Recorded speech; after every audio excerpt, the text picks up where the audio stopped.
topic of geometrical inequalities, which is, of course, not one topic. It's like many.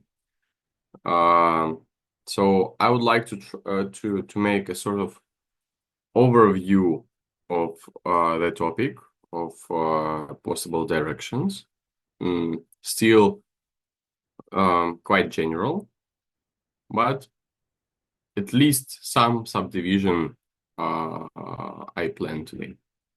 Subdivision into subtopics, not just geometrical inequalities, and that's it. So you can imagine it may take like virtually infinite time to cover all those topics, subtopics of geometrical inequalities. So, but we still have some something from the previous class in the class notes. So let's start from there, and then we switch to inequalities as soon as possible.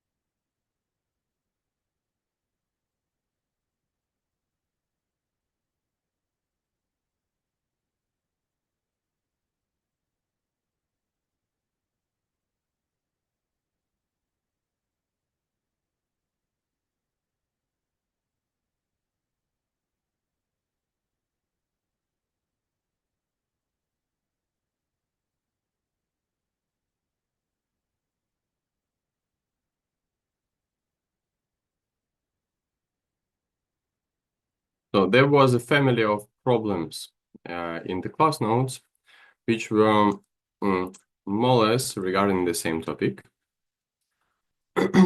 They have slightly different formulation.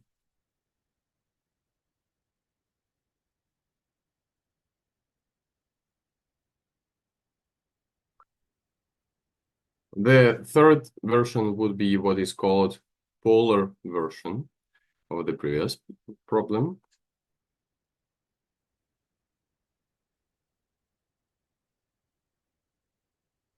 And in principle, the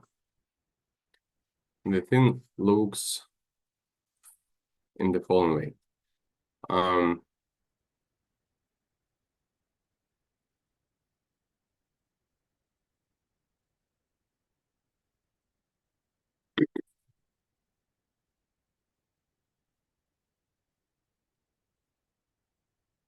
So here the idea is to start doing the proof by contradiction. So if we consider this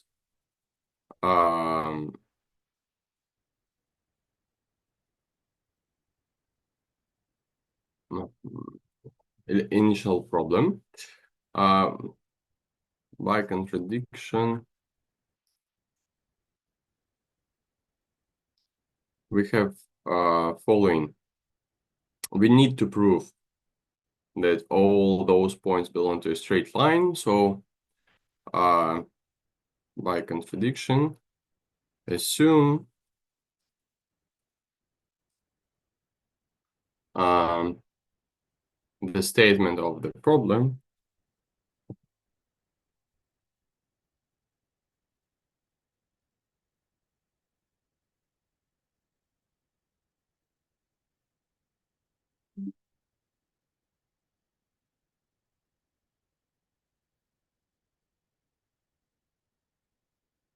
assume this is not true. If you if you don't remember any specific rule how to realize correctly or how to formulate correctly the contrary statement, contrary claim. Basically, it's just mimicking the process of assuming that the initial statement is not true. So we literally just reformulate in an equivalent way a phrase of this pattern. So here it gives us assume all the points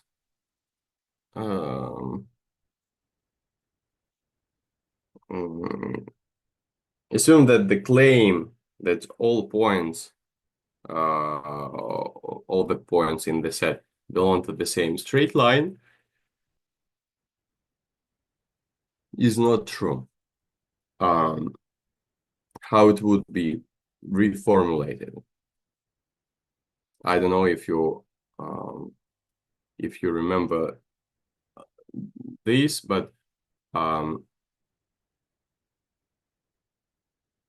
often normally when we do transit into the opposite, to the contrary, we need to do some formal process of changing quantifiers all and exists to the opposite one.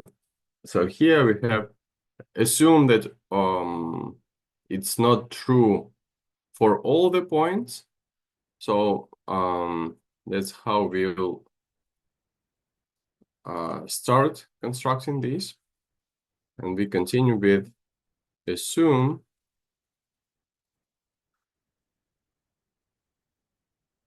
there exist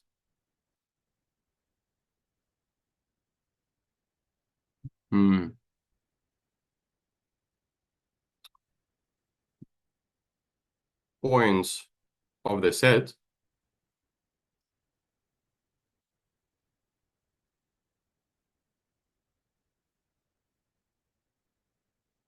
which don't I can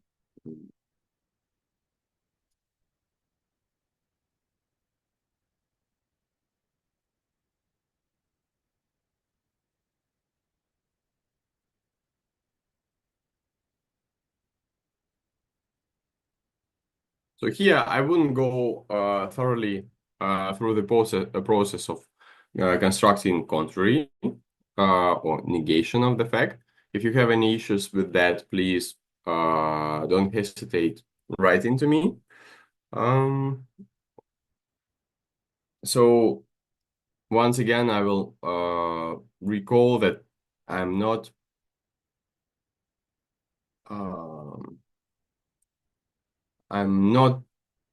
accounting this class to be immediate end of our communication and of our training. First of all, I'm going to give you a test in the end, like not today, definitely. And also, I expect you to still have opportunity to ask questions to me, to maybe discuss some things. Hopefully, I'll be a bit more free because at the end of academic year almost passed in most of the in many places at least. So I think I'll have a bit more time. So if you have any troubles with constructing the negation, please contact me, write me, and we will discuss how to do it better. So here.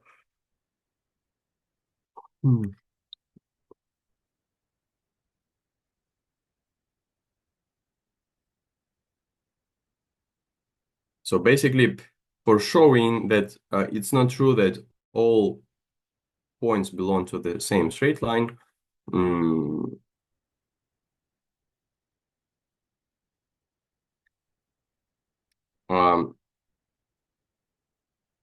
we may consider the situation, or we may focus on the situation when we consider some particular 3 points which belong not to the same straight line. And that is basically enough to ruin the entire situation. Or to verify the entire construction. So if there is no such 3 points, then we can use that every 3 points belong to the same straight line. So if we define the straight line passing through first 2 points A, B as line L, it's obvious that we even can claim that all the points belong to L, and vice versa. If there is no such straight line, then some 3 points must not belong to the same straight line. Something like this. Okay. By the way, why I spend so much time for this and so much attention is that this going back and forth from the direct statement to the negation and back to the direct statement again. It is one of the basic parts or usual parts of both combinatorial geometry, of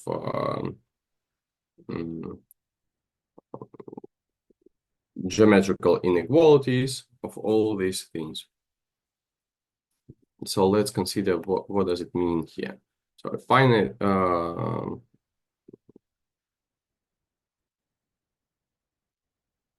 So let's construct what we have here. Let's have some image. Let's create some model. So we have a set of points.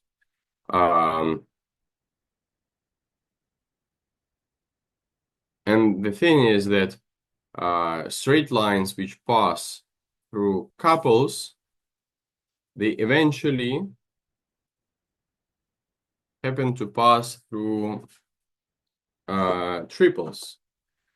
And that got a bit suspicious.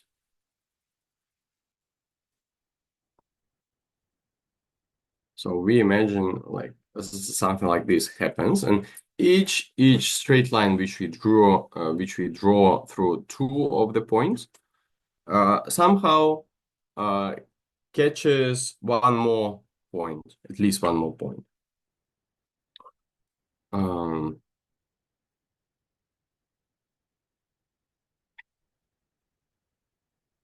So the idea of the solution, sorry, I didn't repeat it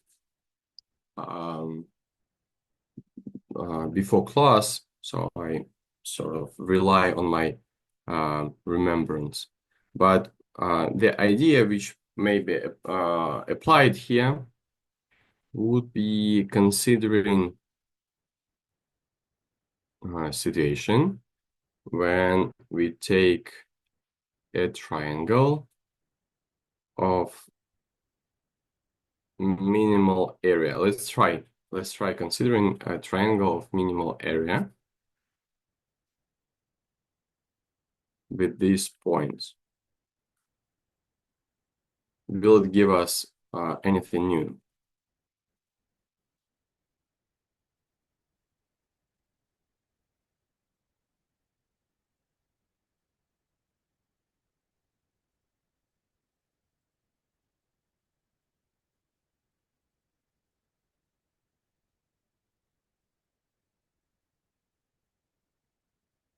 So we literally take 3 points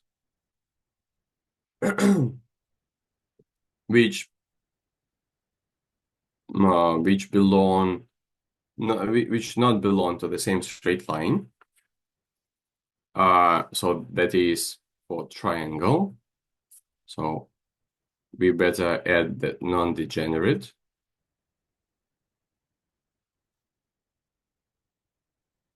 Because definitely with this condition, we have that um, there are degenerate cases of triangles in this diagram. Like always, we take those 3 points along one straight line, and we have a triangle, which is actually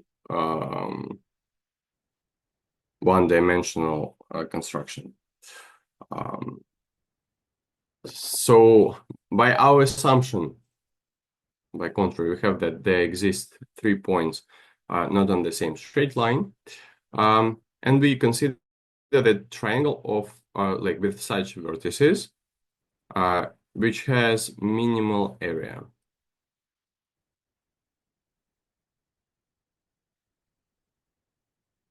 Then what we can say, let this be triangle ABC. ABC. So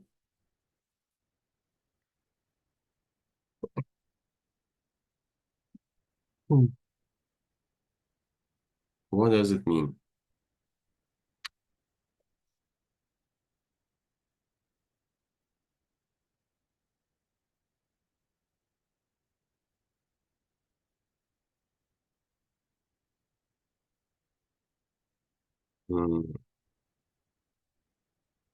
We have then like we need to apply the condition of the problem somehow. So we have three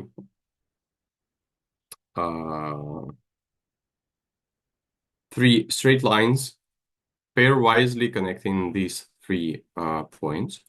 So we know that every straight line here, it must pass through at least one more point. So if this point is over here, for example, A prime, is it possible at all? We can naturally observe that if such point is inside, then we easily can present the triangle of a smaller area, this one in particular.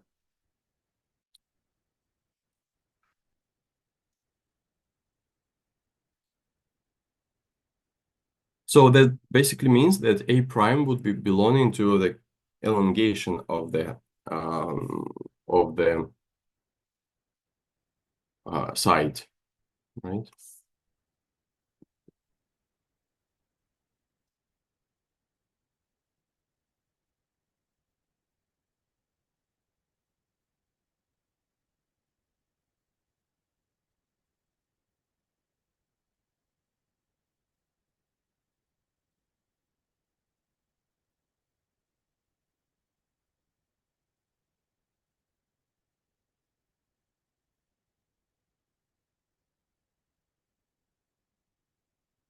Okay, so what does it mean? It means actually means actually that there are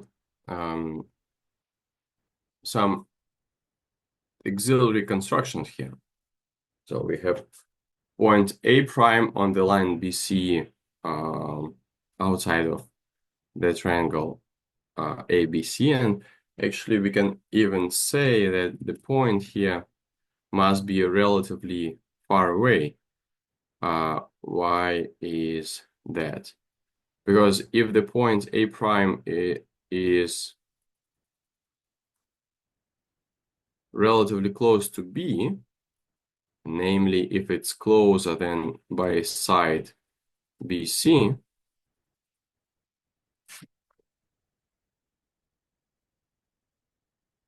then we can choose a triangle of smaller area.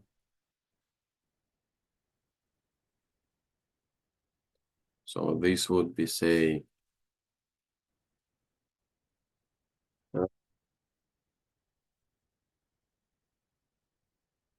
BC, and this would be CB. And for example, if a point is here,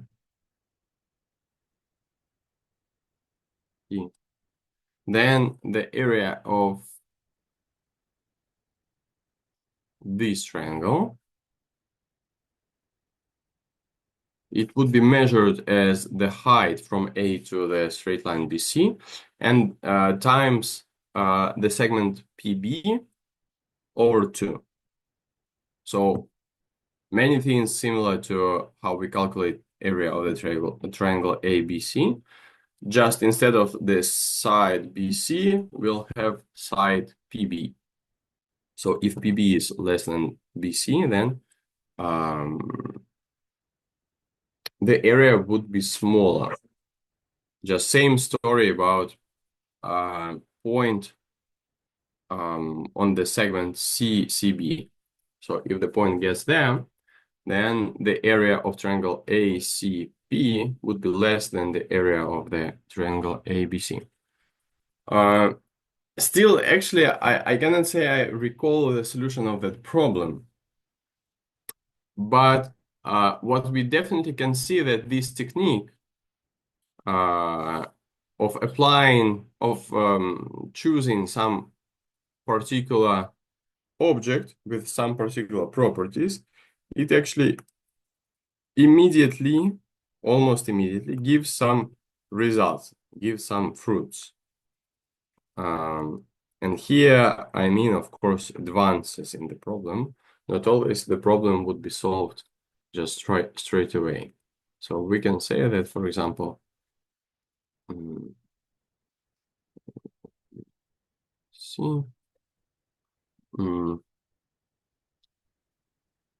we can say that now we can consider this sort of construction.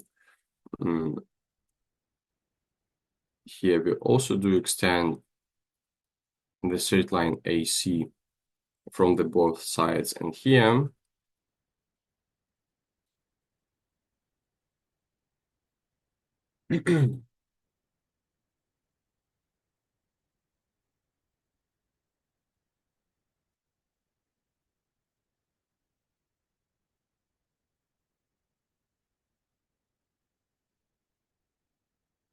so we can say then that there is an area of this fashion where no points can belong to this straight line, for example.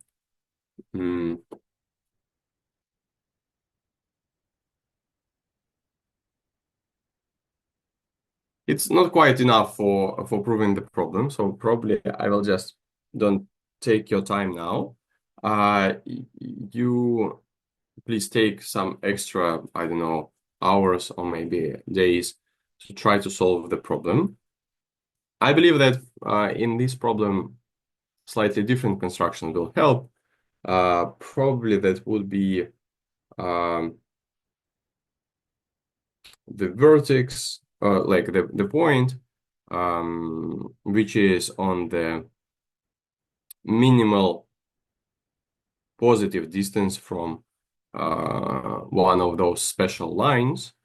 So we call a line special if it connects at least two, if it passes through at least two points of our set. So I believe that more proper choice of the objects of the construction would be a point and a special line,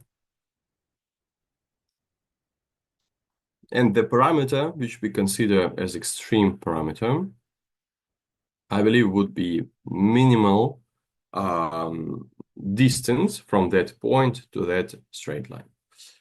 And then we will have slightly different thing, because here it's not quite clear how to localize the points inside of this area. So this method was sort of interesting, but not very successful.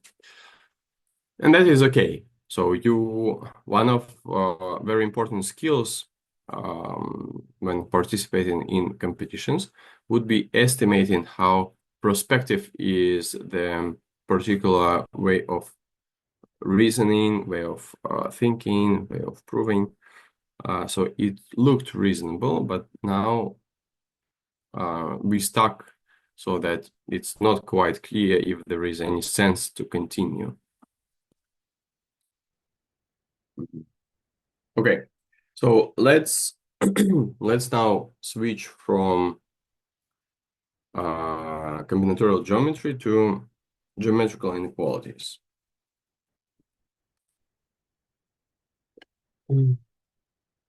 Actually, let's do a tiny break for maybe not tiny, just small, 3-5 minutes break.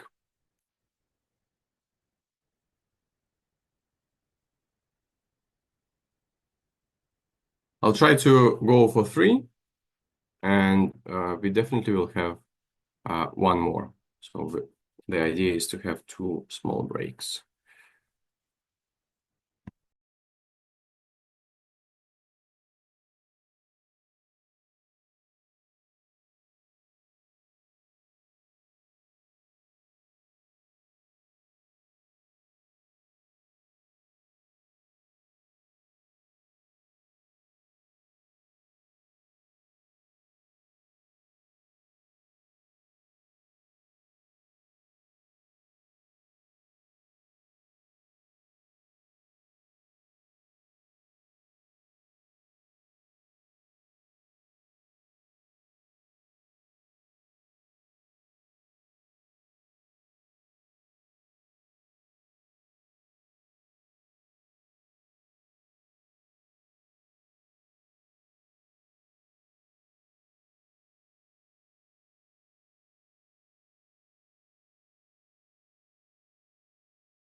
Okay.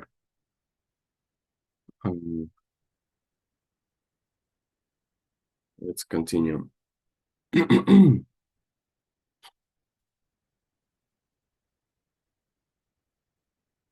So, if speaking about inequalities, speaking like just few final words about this topic. So, actually, I plan to add some more problems, but like because of quite busy schedule last weeks, I didn't manage to find some reasonably difficult problems which are good for training. Like finding many difficult problems is quite easy for this topic because many, like probably most of combinatorial geometrical problems, they contain at least part of this um, mm, principle. I mean, like at least partly are solved by using this principle, principle of extreme element.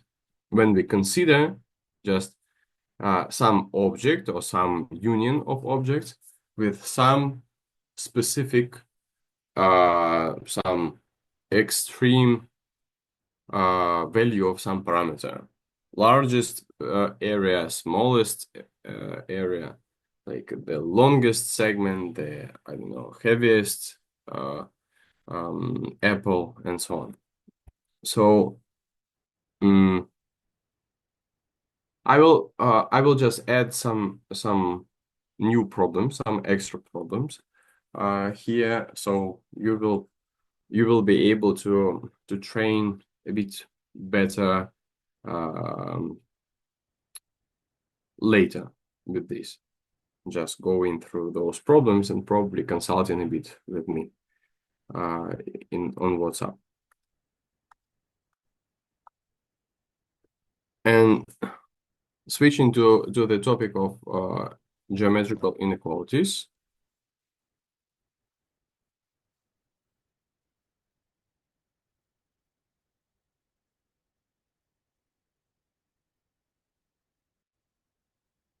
We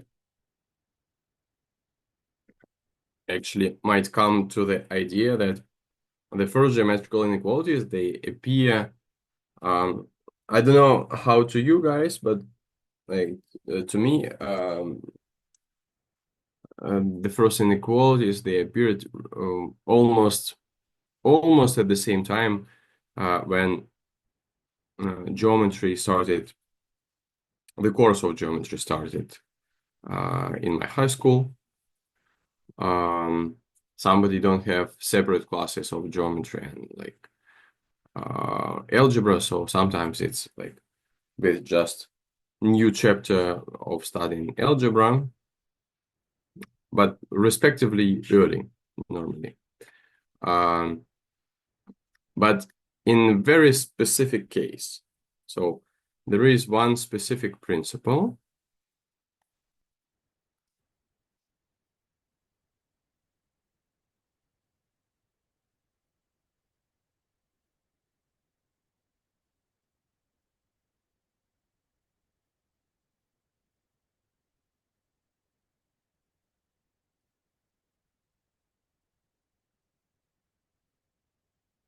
So there is something more or less known as minimal path principle, and it sounds like if there are 2 points on a plane, then minimal distance between them is the straight line.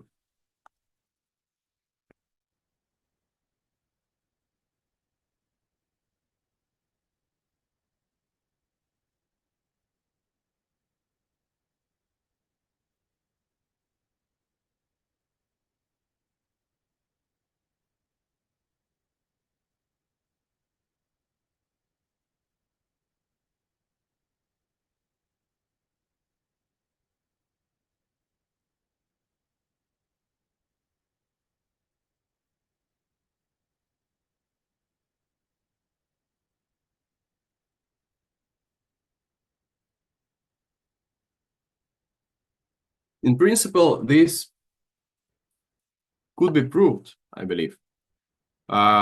Still, it doesn't seem to be easy problem, even if we include here some methods how to measure arbitrary lengths, which is basically integral.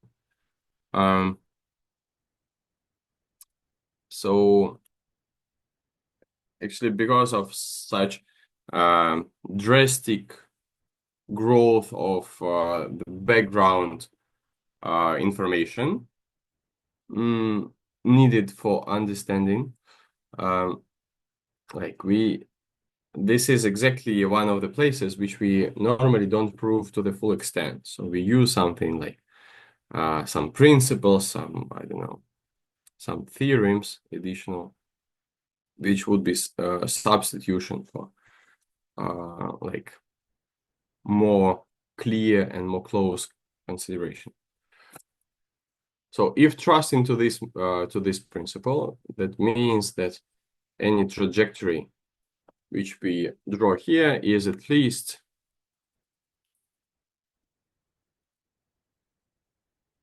the straight line trajectory, right? And several classical inequalities in the form of optimization problems appear then. So one of the problems would be following. It's very classic. So we have a road.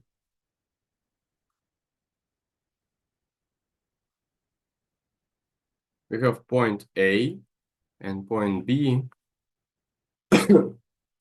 on the same side of the road, but at some distance from the road.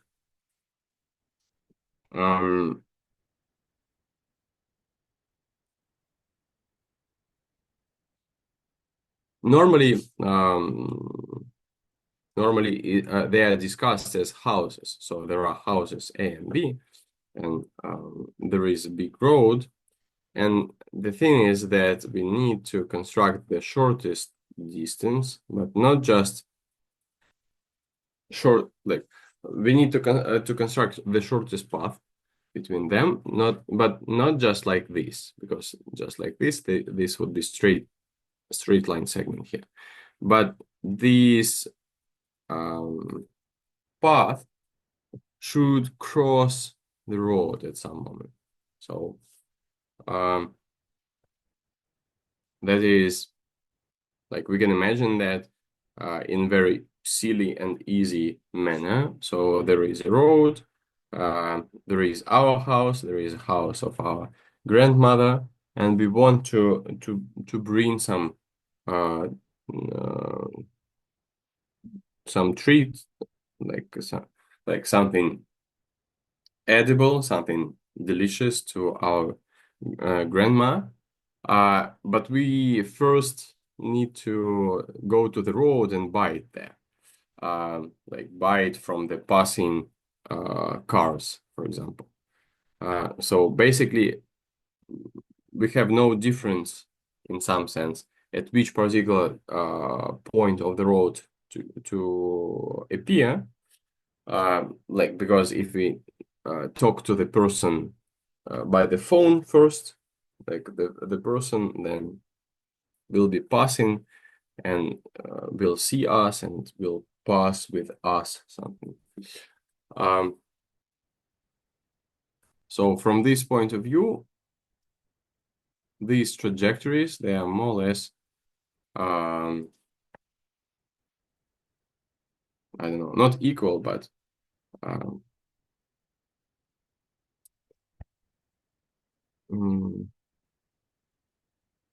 what? Like they both are possible here. So the task is to construct the point P, so that this path would be the shortest one.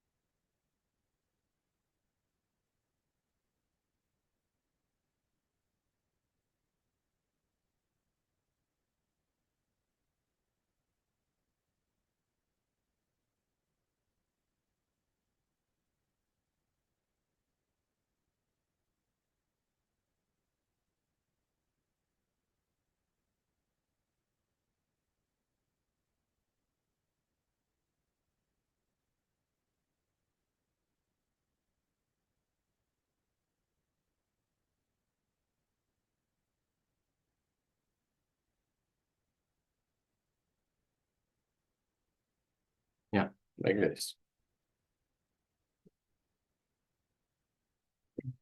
And it actually opens a huge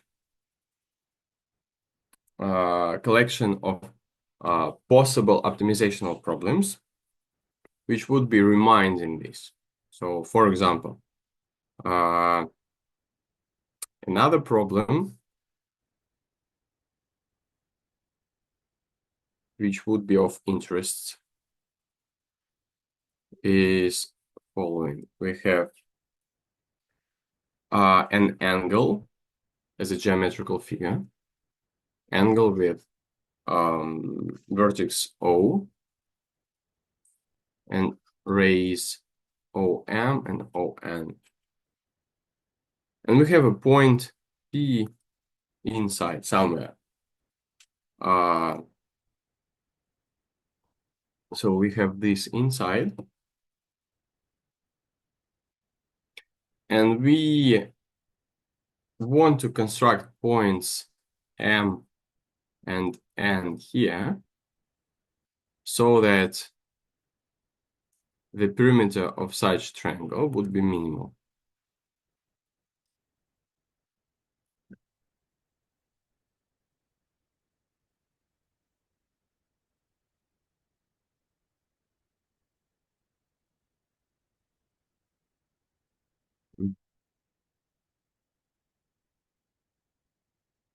M belongs to OM and belongs to ON.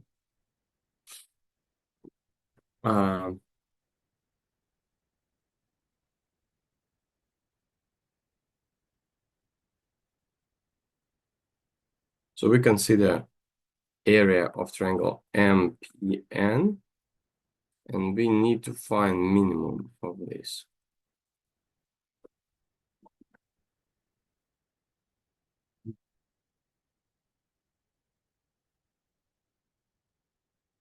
So this is problem 1, and this would be problem 2. Now we will discuss problem 1, and problem 2 would be solved somehow relatively to that.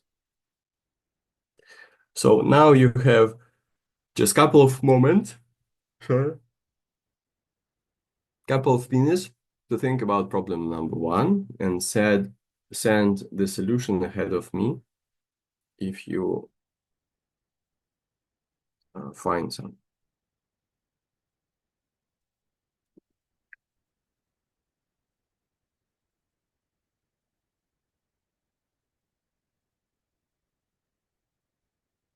Just a few moments to think about this, like maybe 2-3 minutes. I will keep silence.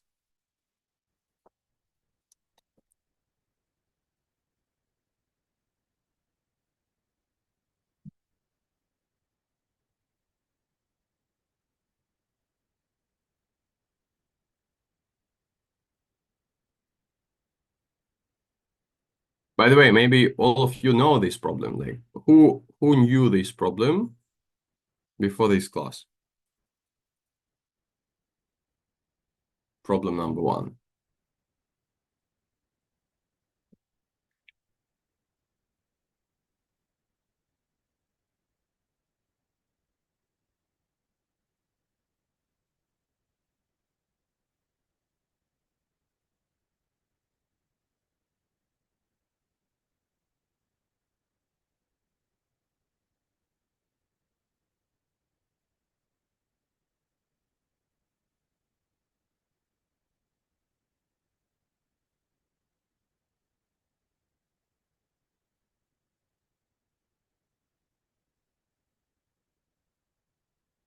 So basically, I received just one answer so far. Two answers.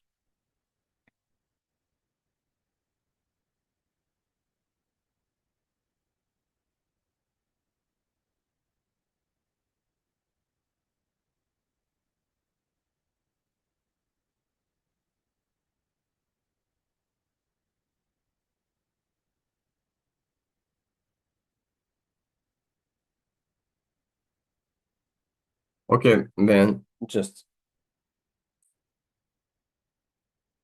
extra few moments, maybe 1-2 minutes, and we discuss problem number one.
Okay, the idea in this classical problem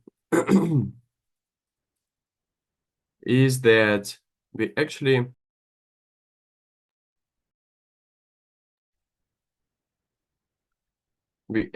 can change the initial formulation of the problem to a relative one, which would be more effective for finding this. So let's consider the symmetrical position of the point B.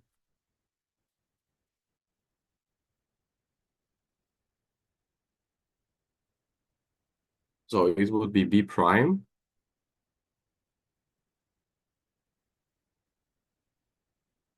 which is symmetrical to the point B at the straight line L. But then the statement is that the minimal distance described in the problem, minimal path, it would be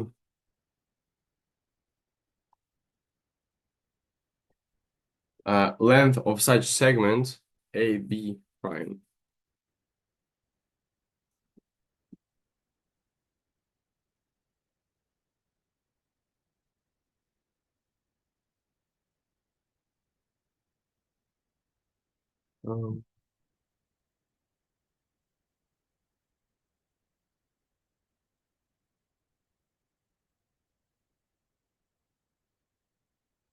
Okay, why it's true? It's true because of the following correspondence. If we consider the intersection point here, say X, and we consider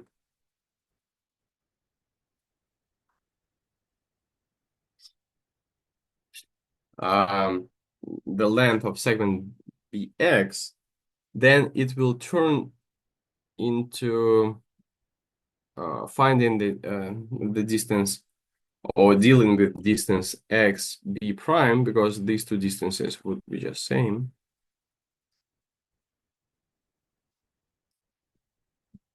And now the question would be, what is the shortest distance between A and B prime, which do intersect this straight line, this road. But this additional condition, it actually holds automatically, because any segment of a curve connecting A and B prime, it would be intersecting the road.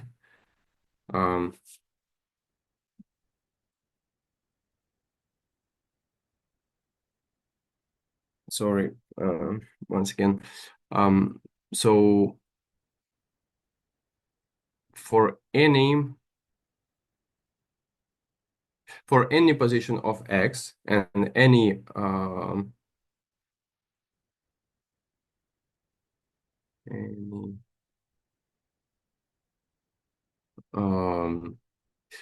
and any shape of the path from A to X and from X to B, we will have basically the correspondence between such path and path from A to B prime, right? And this path from A to B, like any path from A to B prime, would be crossing the road. So basically, considering some such path which also intersects the road and which also has some additional properties, for example, the shortest the shortest length, the least length.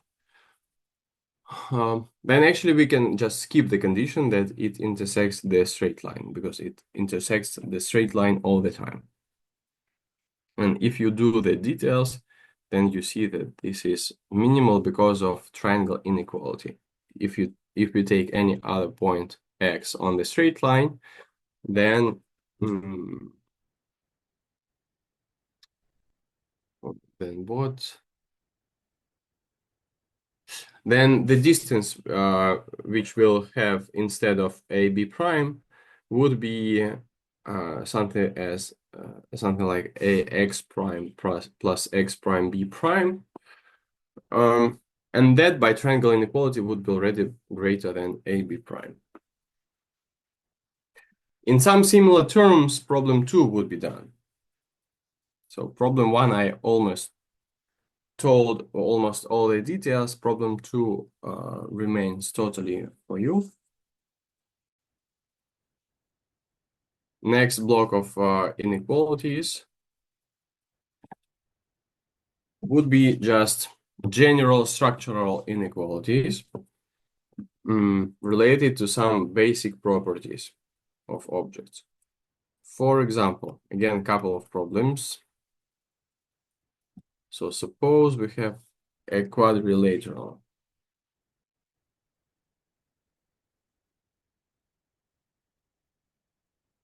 Side lengths of this quadrilateral would be A, B, C, D.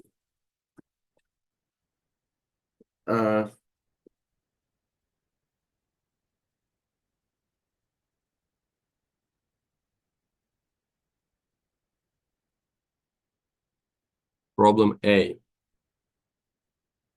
Prove area of this quadrilateral.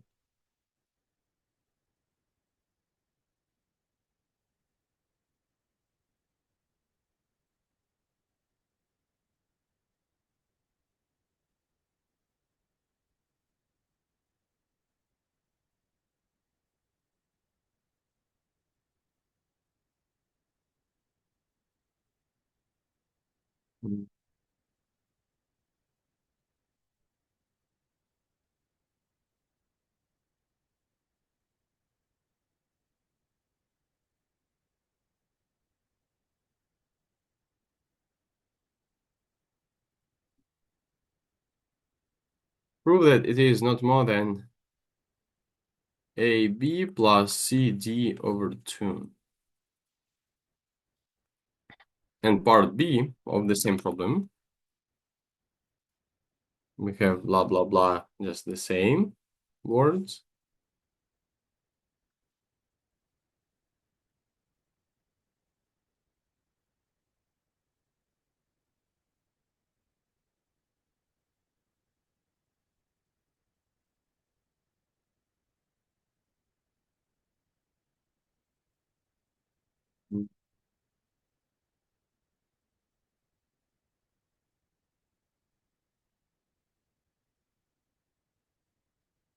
And actually, problem B without problem A looks quite non-trivial.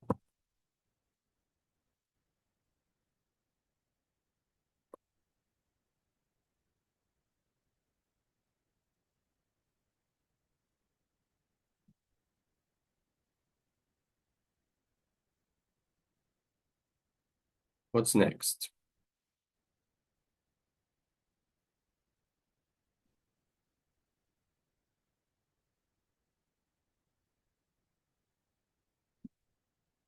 Next, probably like you can take some time for considering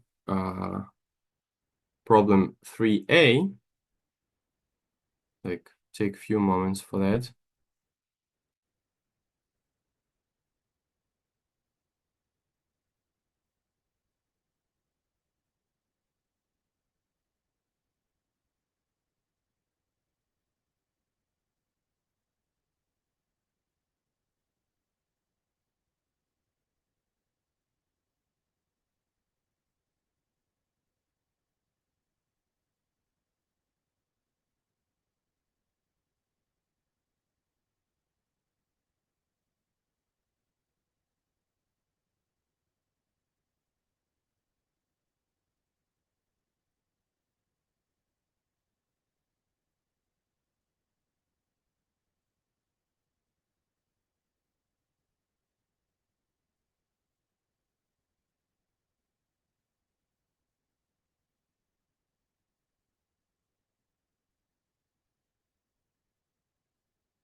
I'm sorry, in part B, which two sides are parallel?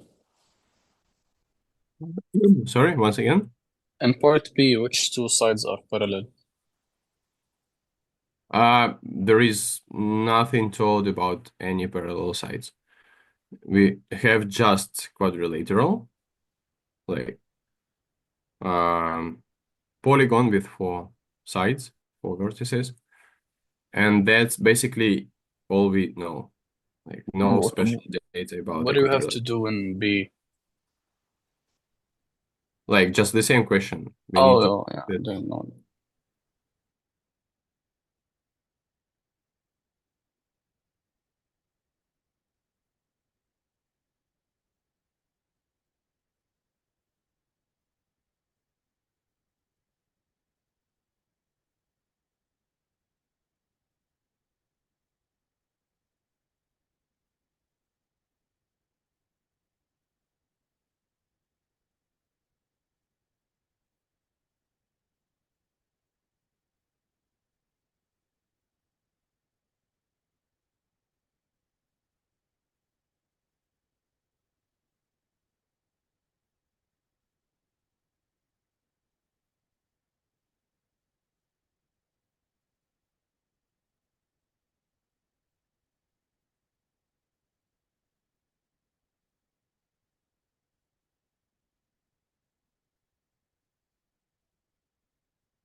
Also, there would be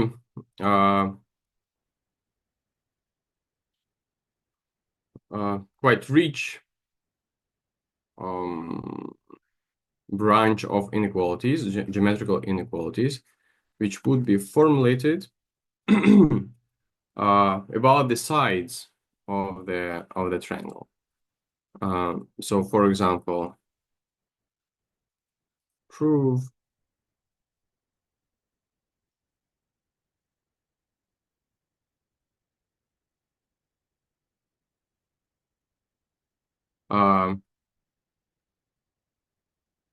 for a triangle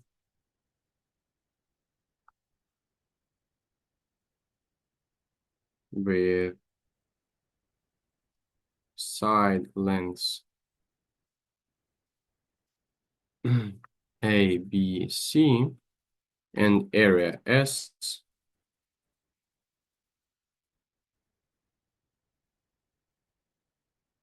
that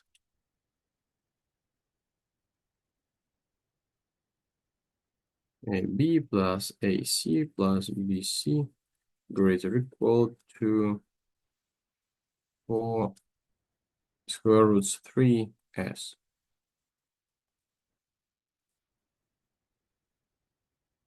So there are some parameters which would be just related to the parameters of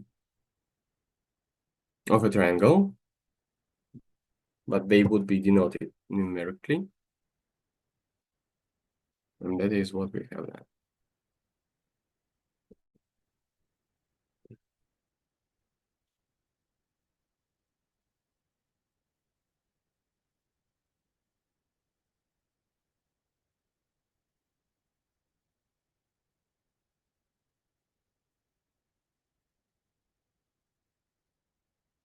Some more problems of this fashion, and then we discuss problem 3A.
You can do a screenshot now if you want to have instant access to this problem.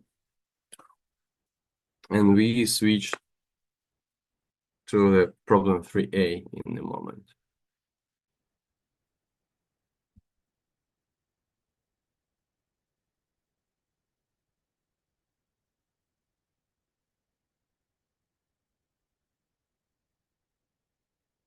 Okay. So problem number 3. Actually, problem number 3a would be absolutely not difficult. What you might be interesting to do is also what the task sort of suggests to offers to consider. And we will consider triangles with couples of sides AB and DC, like this. But then area of the upper part, it would be not exceeding AB over 2, just because of the formula of area of a triangle in sine function.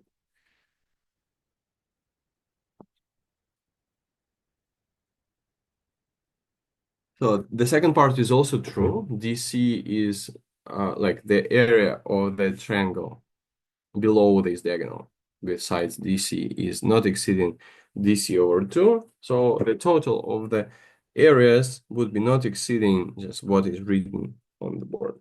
In the problem 3, it's not clear what to do because the sides are not neighboring sides.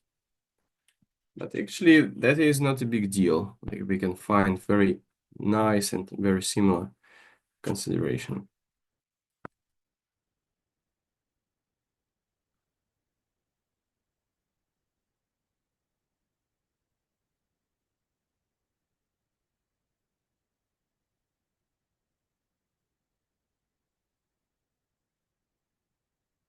Now we will switch to the next problems.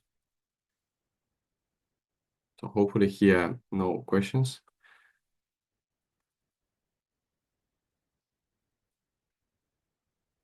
Here are 3 problems,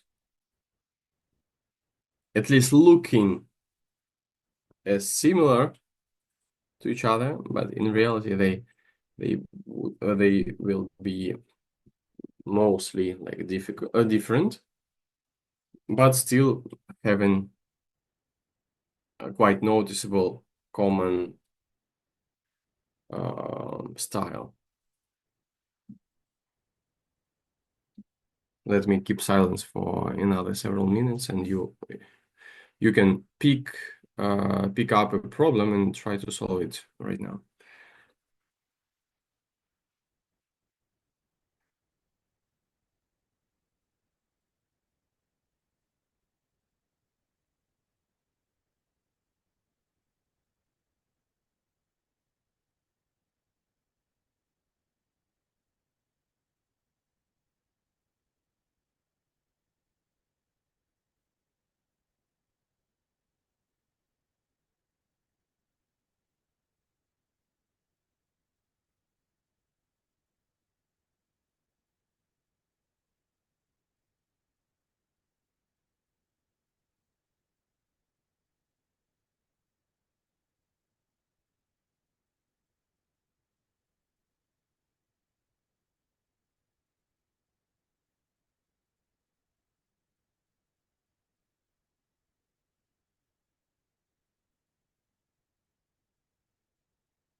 So actually, let me continue.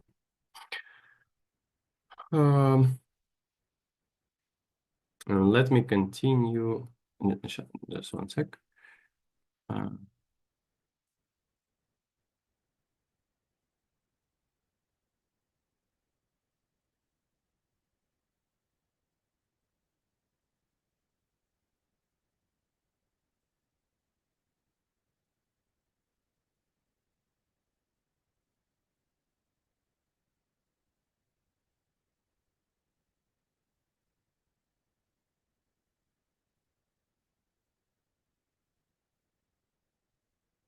um,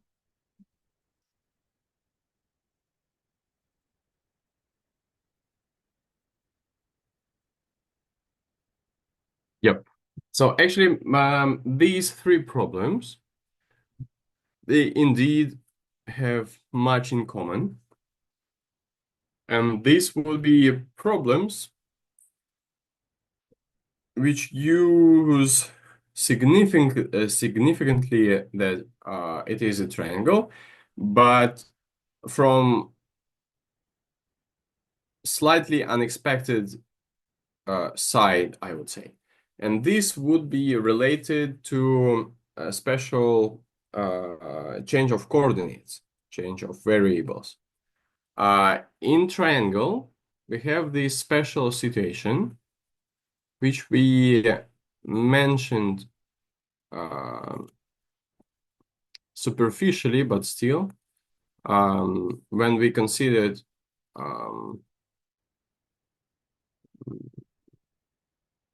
circumscribed quadrilateral, and there was a problem regarding circumscribed quadrilateral. So the situation is following.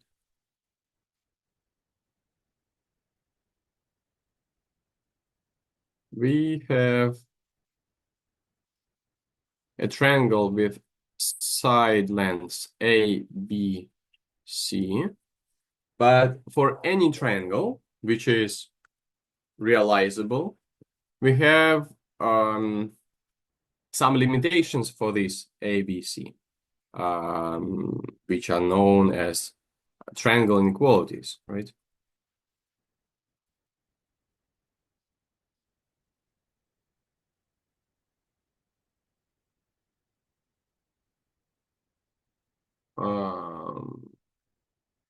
Like sometimes they are stated in a nicely formulated but not very useful formulation, that the longest side is less or equal than strictly less than sum of other two sides. But for me, triangle inequalities would be just a family of alike inequalities, among which just few would be quite interesting and sharp at one moment. So at the same moment, normally we have just one or a couple of inequalities being more or less precise and others being just worthless. What are the inequalities? So it would be A plus B's are greater than C, A plus C greater than B, and B plus C greater than A. And basically that is it, right? That's why when we have A, B, C, which are sides of triangle, we cannot rely on the information that those are arbitrary numbers.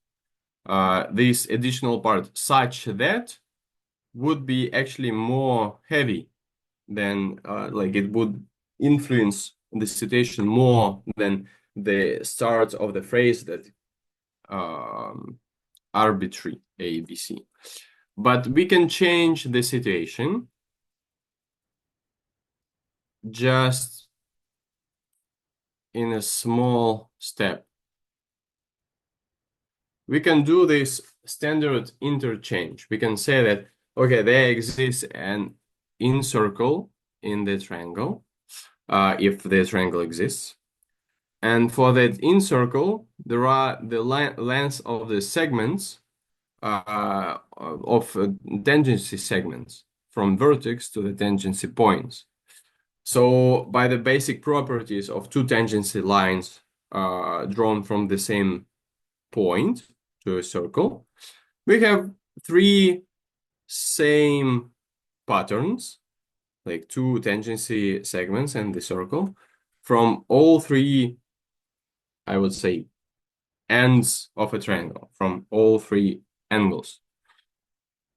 And that leads, like if we denote, make coherent notations, so that opposite to A, we will have X, so that first letter of this triple, first letter of this triple.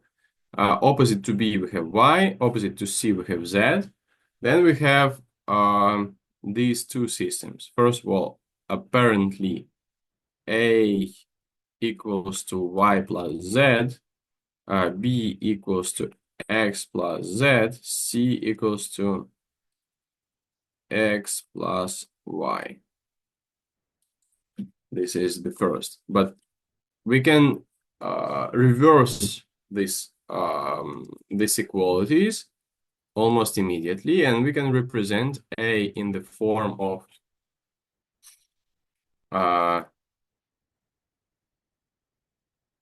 basically, it may be worthful remembering that X plus Y plus Z equals to P, which is half perimeter or semi-perimeter, which is A plus B plus C over 2. So then, what is more familiar to me, we have that A is equal to X plus, oh no, sorry, that A equals to Y plus, so no, it's just wrong direction. So here we must write down not A.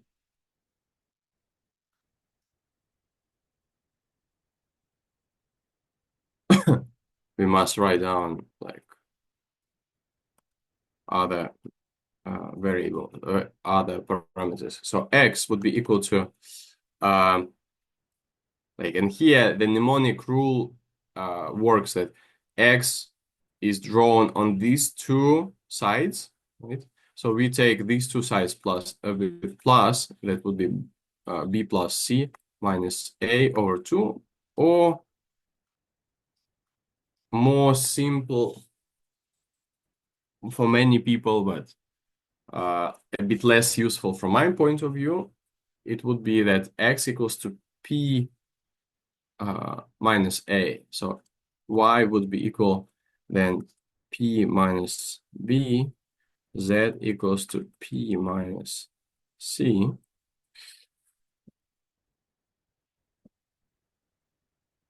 Or like why I don't like this notation with P, because we introduce a worthless extra variable. So that's why like me personally, I was writing down just in 3 letters. P minus B, like Y, it's A plus C minus B over 2, and Z equals to A plus B minus C over 2. So that is how we can use this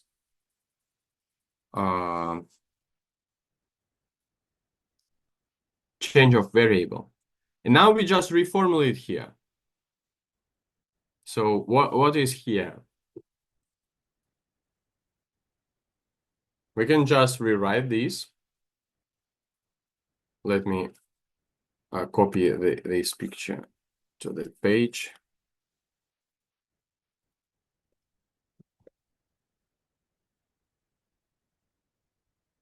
So we can say that A like we now just technically we just substitute. So A equals to y plus z times b, it's x plus z, and here you will see the fruits of proper choice of variables, of reasonable choice of variables. So if you choose the notation,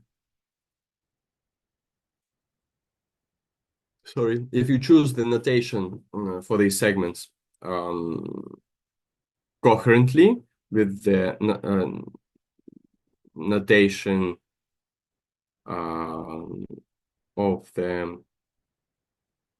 of the line of the sides of the bigger triangle, then we have very symmetrical expression. So y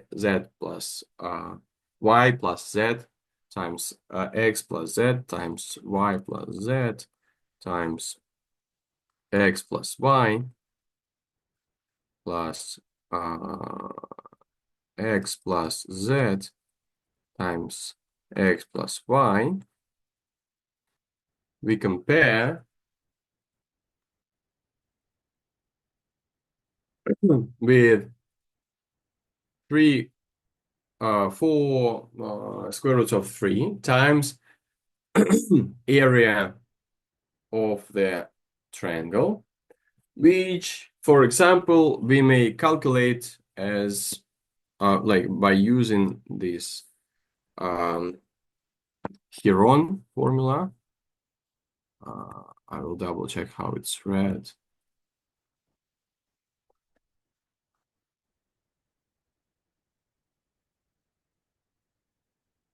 Heron's formula. So it would be then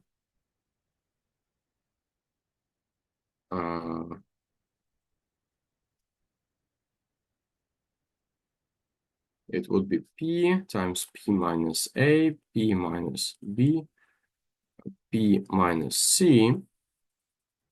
So here it would be P minus X. Oh, sorry, P minus A, right?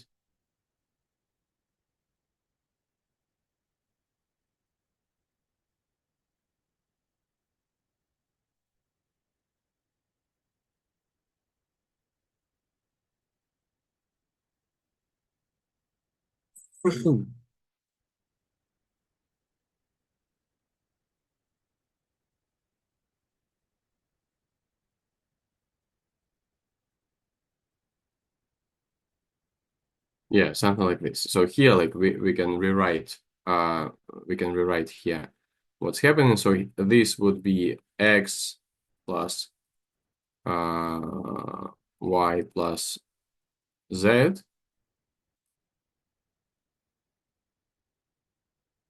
right? This would be x, this would be y, this would be z. So what we need to prove now is that this expression is at least this expression. And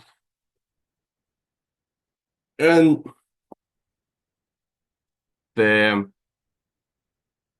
advantage of this method is that x, y, and z would be here just arbitrary 3 numbers. So no additional limitations here because of the fact that it was a triangle. Like what is a famous fact about triangle is that for any positive real numbers x, y, and z, they generate in this form a triangle with namely these segments of lengths of segments of tangency. It follows very straightforward manner from the formulas and calculations, but we wouldn't do it right now. So we have this type of inequality then.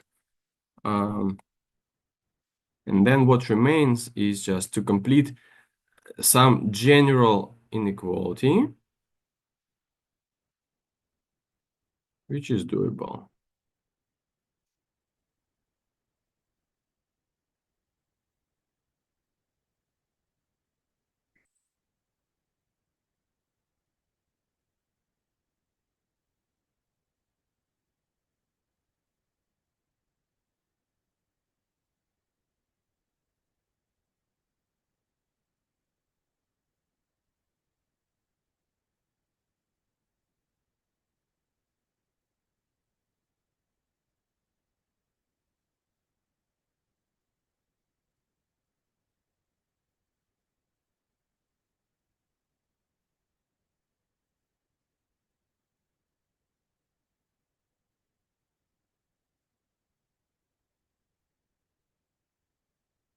So this inequality I will remain for you solving yourself. What I can add to this is that problems 5 and 6, they admit some similar approaches. So you can literally do the change of variables. You can see that in problem 5, for example, you will have quite nice expression, for example. And in principle, you in principle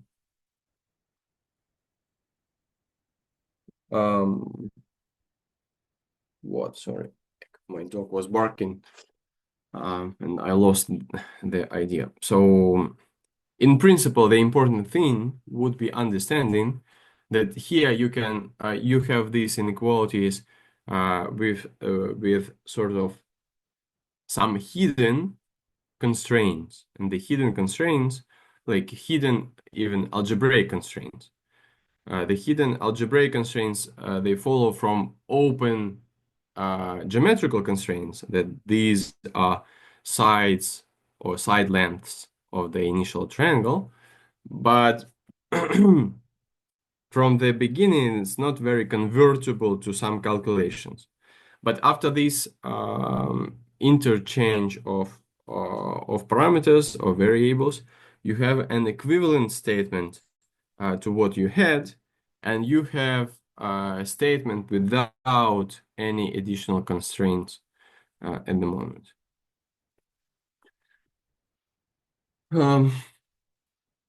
Okay, let's move forward. And we still have several more significant types of inequalities. And for discussing them, let's have a tiny break. I will take my coffee, and then we try to consider a couple more types of inequalities.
Okay, let's continue.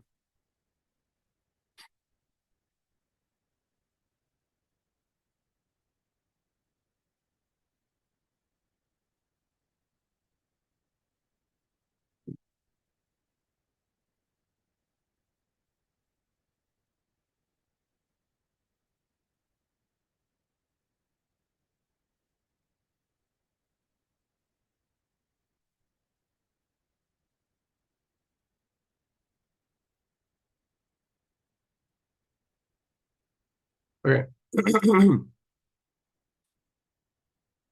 Uh, another type of geometrical inequalities would be the following. Problem C 7A.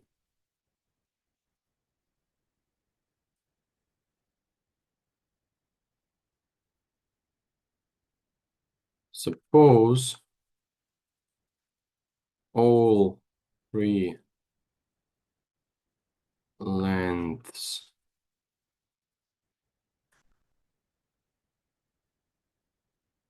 of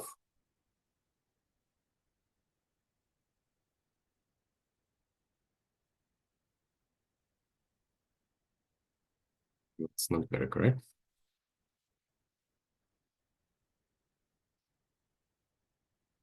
Suppose lengths of all three bisectors, and by bisectors I mean angular bisectors. Suppose lengths of all three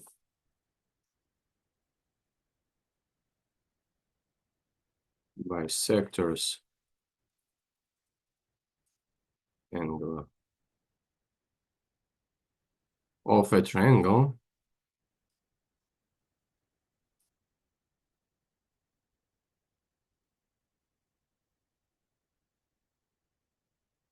are less than 1.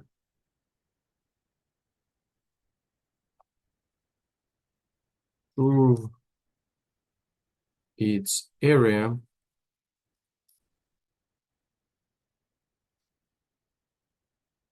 is less than square root of 3 over 3.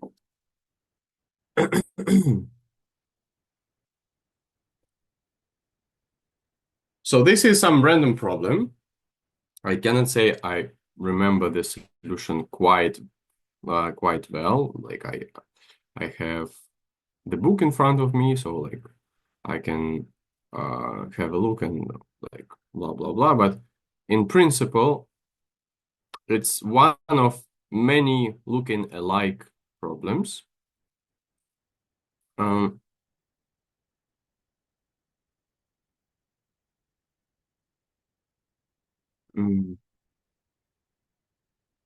So I'm not insisting that what I will describe now will help with namely this problem, but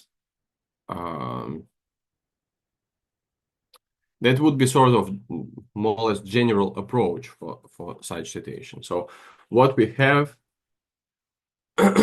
is following. We have a triangle, and in the triangle, three most frequently used Chevians would be height, median, and angular bisector, which I prefer drawing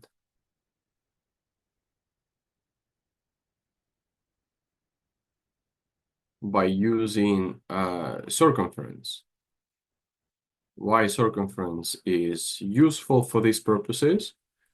Because the angular bisector would be passing through the midpoint of the opposite arc.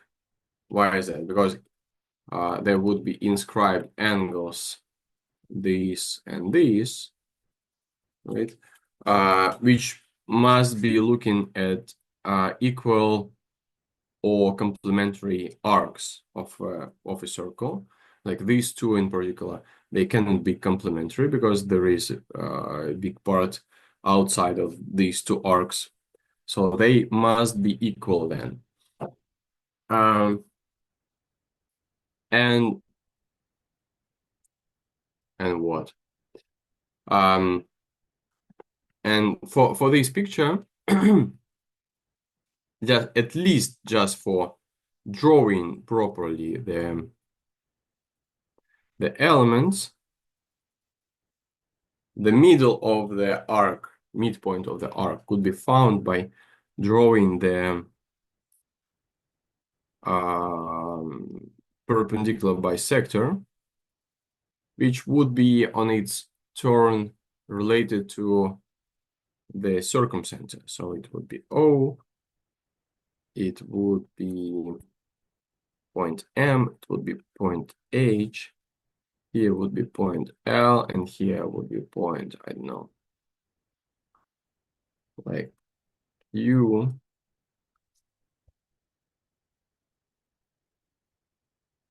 And we have some geometry here already.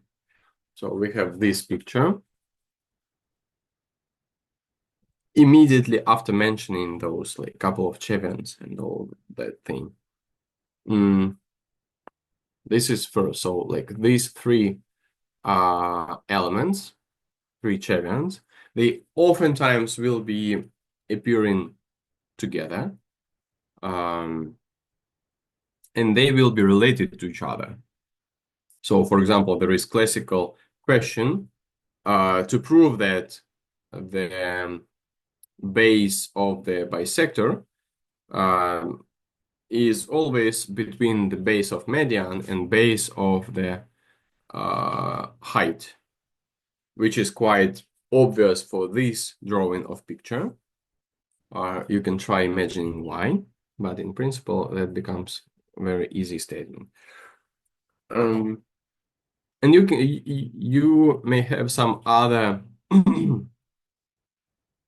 usages in inequalities, for example, because it allows you to, like, first, it allows you to do some exact calculations. So there are just literary formulas for these. Here I would write MB, LB, HB, UB.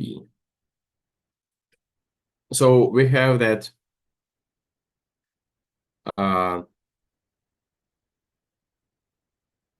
this is like library of several useful statements. So LB belongs to the segment. I must include the endpoints because when the triangle is equilateral or isosceles, they literally coincide. But if the triangle is not isosceles in this direction, then we may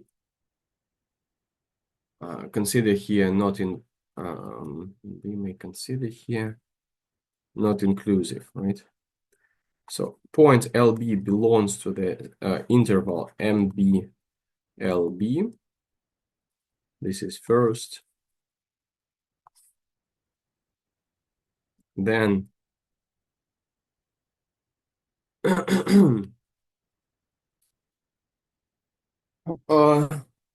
that basically means that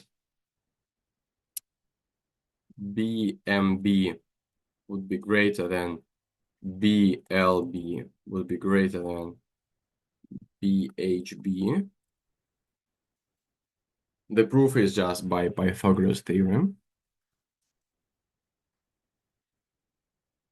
And then we have a series of just calculations or formulas for the elements. So we can say that, for example, BMB squared would be equal to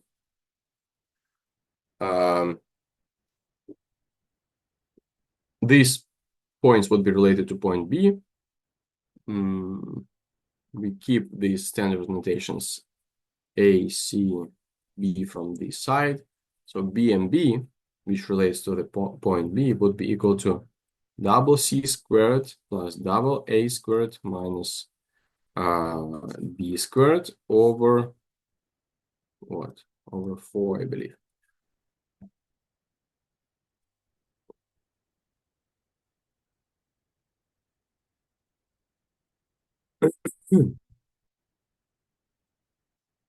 If you are interested in like why, you may continue or elongate BMB by its length, and you basically will get a parallelogram with one diagonal equal to double median.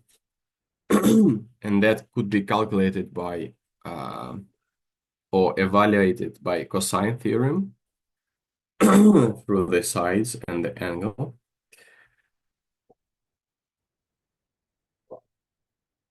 So by that construction and by cosine theorem, we'll be able to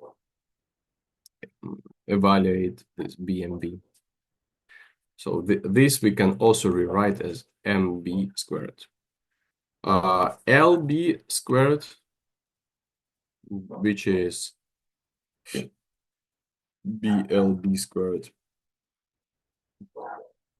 would be calculated, like the most useful formula for me, which I met, is following. It's AB times BC minus ALB times CLB. So L squared equals to this. And this actually can be reformulated because we have notations for that, right? We can do a side note that for bisector, by famous statement, ALB, like the bisector divides the opposite side in the ratio of the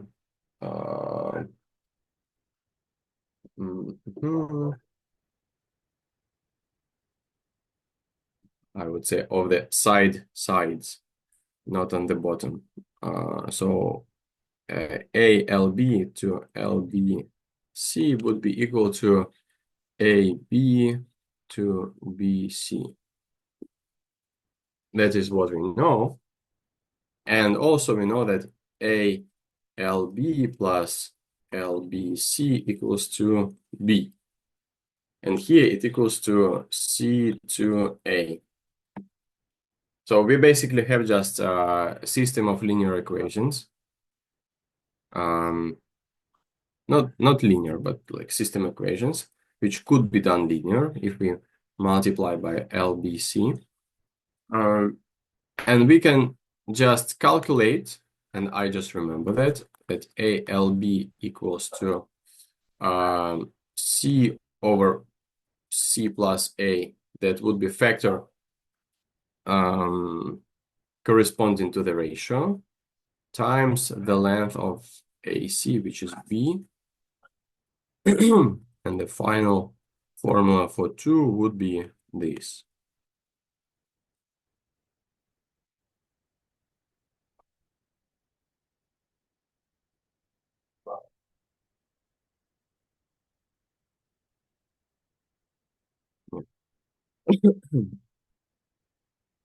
So because of this, we can then deduce that LB squared would be equal to AC minus no.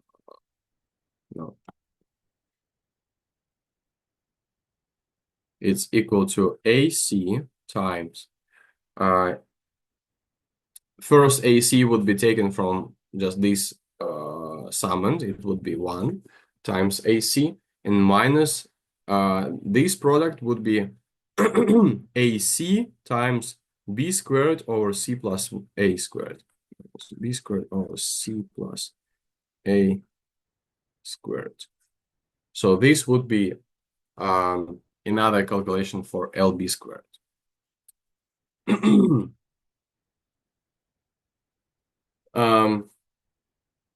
And like height could be represented through cosine formula. Cosine.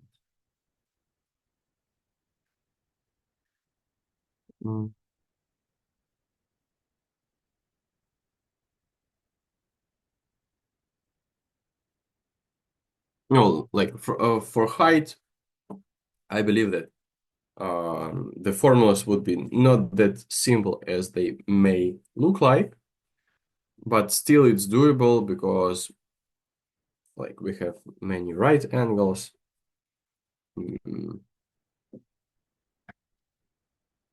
So normally the height would be calculated from the area and the opposite side.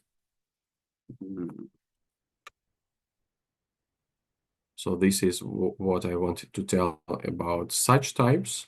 So we have formulas, we have basic relations. And one more problem,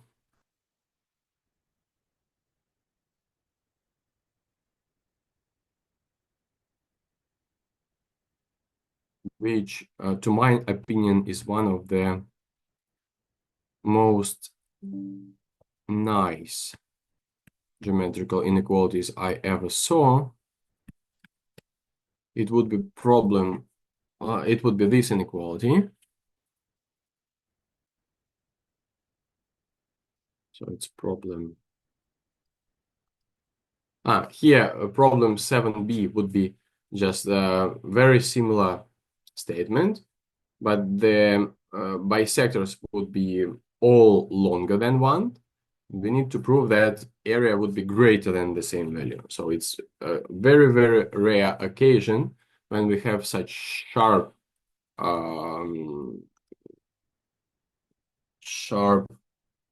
borderline.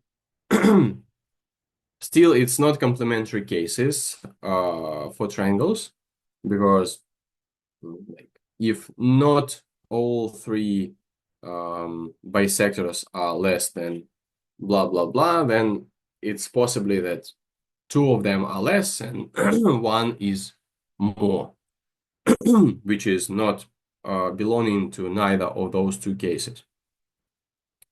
But still, it's impressively close, almost opposite problems. Here would be problem 8, and the last one for the class. So prove for M, A1, A2, AN being different points.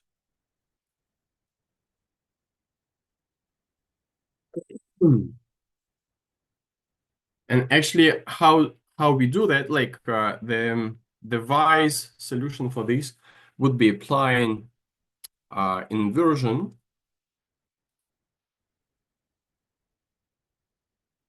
at point M. And then, if you are familiar with inversion, and we almost didn't take it, right? We just mentioned it a couple of times. Then basically these values, they will become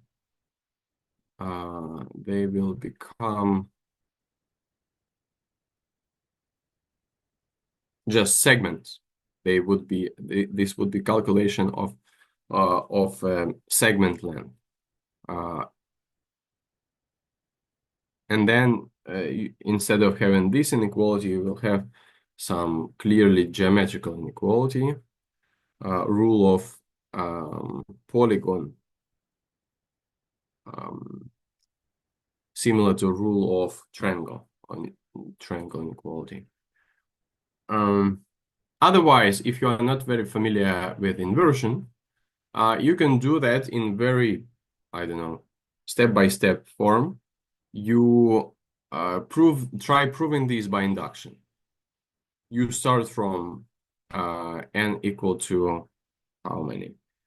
To 3 probably, so that it makes some sense at least.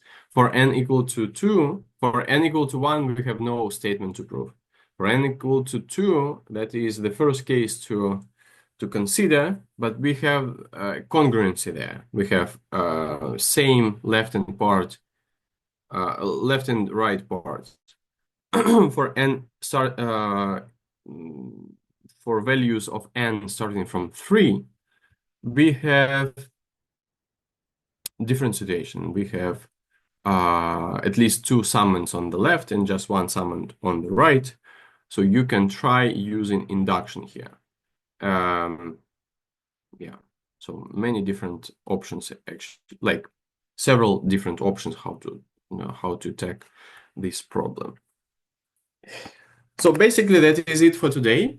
Like very limited opportunities for one class of geometrical inequalities. But what you need to know is that when you are on the cutting edge of something, like for example, when you are competing and you are like the top competitors, you are always, at least that is my experience and experience which I know from many different people. Like you will be always in the state of limited resources. That means that you will be always lacking something if you are doing something right. Why? Why is that? Just because you can imagine that if you have plenty of resources free for your usage at the moment, you have much power, you have much time, much energy, you have access to many teachers and all this stuff, and probably you just work not hard enough. Because if you take something more difficult, it will definitely reduce your energy. Like you will have less free energy. You will have less time. And also like the demand of more complex program would limit the teachers which would be useful for you. So that sorry, that basically means that at least in some understanding of these words, of this phrase, if you do well, if you do extremely well in some area, you always will be limited there in resources, if that is a competitive area for you. If that is not about like being as much in comfort as possible and you are trying not to get any stress, such lifestyle doubtfully will lead you to competitions, right? It doesn't mean it's something wrong, but we are touching this question from completely opposite side. So you sort of must have this feeling that you are very limited in time, in what you can do and all this stuff, but you never should focus on this first. You should be focusing on how you can overcome this. And when you find your strategy to overcome such obstacles, actually you just do sort of tectonic shift. You shift to the next level of productivity in that area.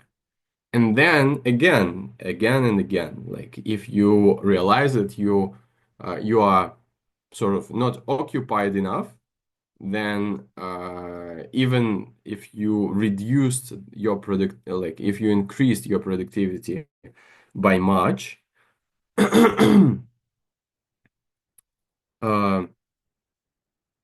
there will be the level of workload when you start feeling that, right? So from this point of view, like what we touched here in inequalities, it's a few things, but simultaneously it's many things. So try at least solving these or most of these problems, and don't hesitate. Once again, don't hesitate contacting me. Hopefully, I will have more time for answering you during the next weeks, and I'm absolutely okay if you'll be continuing writing me during those upcoming weeks. Though our training is seemingly finishing today. Like just plus one more test, I believe. So,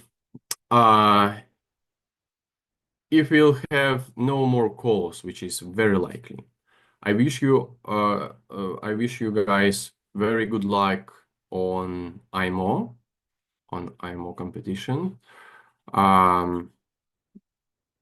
That is quite huge step in your life opportunities. So please try using it wisely. Though it may be just fun as well. So try using it from different points of view. And keep practicing. You still have time. You have good opportunities, and like keep practicing. If you have any questions about practicing, please also write me. I'll try to to collect good answers to your questions and like to share with you some uniform advices. What else? What else? Basically, that's it. So if you have any questions, any comments, now you can ask briefly. But for more details, like you are welcome to write me to WhatsApp. I will send you these tasks in the form of file on Overleaf, and also some previous like the classes with just few problems in home task. I will add several problems to practice more. And please take your opportunity to share your solutions.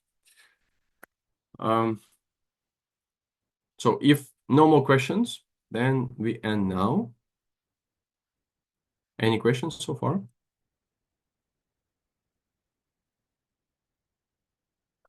No, thank you very much. Seems like no questions. Yeah, so good luck, guys, and keep in touch. And like definitely we still have a test ahead, and still I consider this as just regular home task, so you're welcome to send the solutions for at least this list of problems, but also for others, for the previous ones. Have a good evening and see you. Bye. Bye. Thank you. You're welcome.